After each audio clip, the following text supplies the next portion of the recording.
Akizungumza kupitia vyombo vya habari vya kitaifa na kimataifa kutoka jijini Dar es Salaam, Rais wa Jamhuri ya Muungano wa Tanzania Samia Suluhu Hassan ametangaza nia ya dhati ya serikali yake kuanza mchakato wa kupatikana kwa katiba mpya. Hatua hii inaonyesha mabadiliko makubwa ya msimamo wa kiutawala katika kile kinachotafsiriwa kama juhudi za makusudi za utawala wake kutafuta maridhiano ya kitaifa ili kuepusha mivutano mikubwa ya kijamii na kisiasa, pamoja na kuzuia uwezekano wa kutokea kwa machafuko mengine nchini Tanzania. Mchakato huu wa kuanzisha mabadiliko ya kikatiba unaguza moja kwa moja misingi ya utawala bora, mifumo ya kidemokrasia na mustakabali wa kisiasa na kiuchumi wa Jamhuri ya Muungano wa Tanzania. Suala la katiba mpya limekuwa likipiganiwa kwa miongo kadhaa na wadau mbalimbali wa kidemokrasia, vyama vya upinzani pamoja na wanaharakati wa haki za binadamu wanaodai mageuzi ya kimfumo na kiutawala ili kuimarisha usawa katika nchi. Mfululizo wa matukio yaliyosababisha uamuzi huu wa dharura unahusisha shinikizo kali la maandalizi ya maandamano makubwa ya amani yaliyopangwa kufanyika nchi nzima ilifikapo tarehe 8 Septemba mwaka huu wa 2026. Maandamano hayo yanalenga kushurutisha mabadiliko ya kimfumo na kiutawala, hatua inayoweka utawala wa sasa katika mtihani mzito wa kushughulikia matakwa ya kisiasa ya vyama vikuu vya upinzani na makundi ya kijamii yaliyoapa kutorejea nyuma katika kudai haki zao za kikatiba.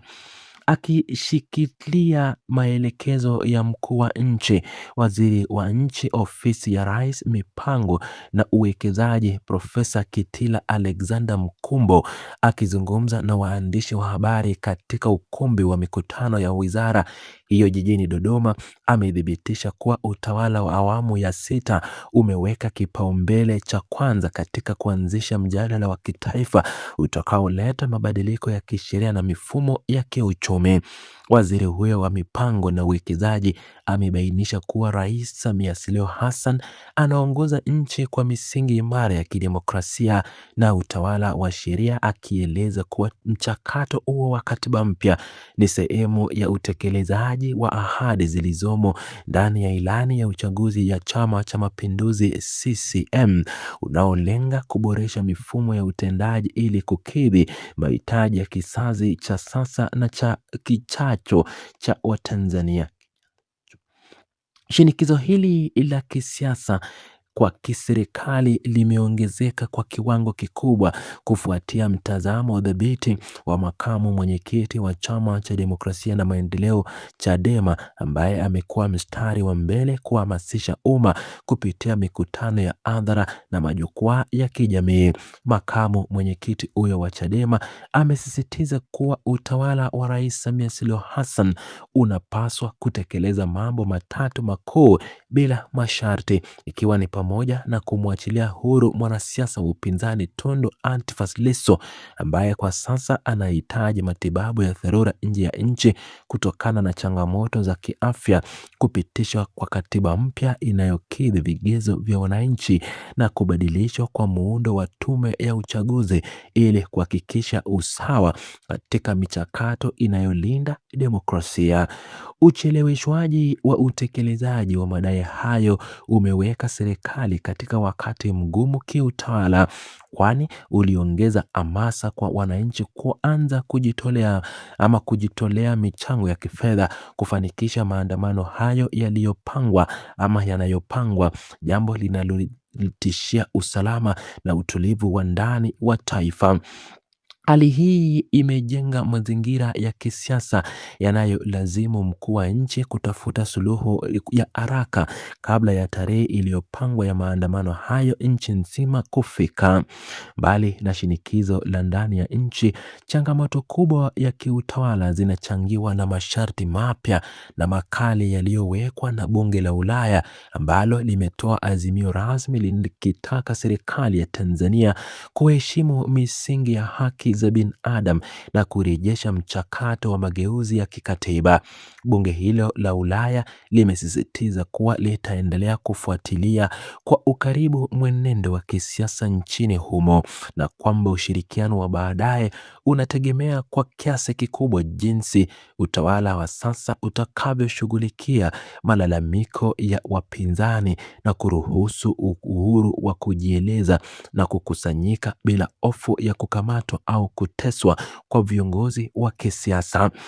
Wakati huo huo, serikali ya Seneti ya Marekani imeweka masharti mapya na magumu kwa serikali ya Jamhuri ya Muungano wa Tanzania, ikitaka kuwepo kwa utawala shirikishi, wazi katika matumizi ya rasilimali za umma na kuheshimiwa kwa misingi ya sheria kama kigezo kikuu cha kuendelea kutoa misaada ya maendeleo. Seneti hiyo ya Marekani imeonyesha wasiwasi wake juu ya kucheleweshwa kwa mageuzi ya kisiasa na imeweka kizuizi dhidi ya utoaji wa fedha za miradi mbalimbali ya kijamii nchini Tanzania ikiwa hakutakuwa na hatua zinazoonekana za makusudi kufungua nafasi ya kidemokrasia na kumwachilia huru Tundu Antipas Lissu ili apate matibabu.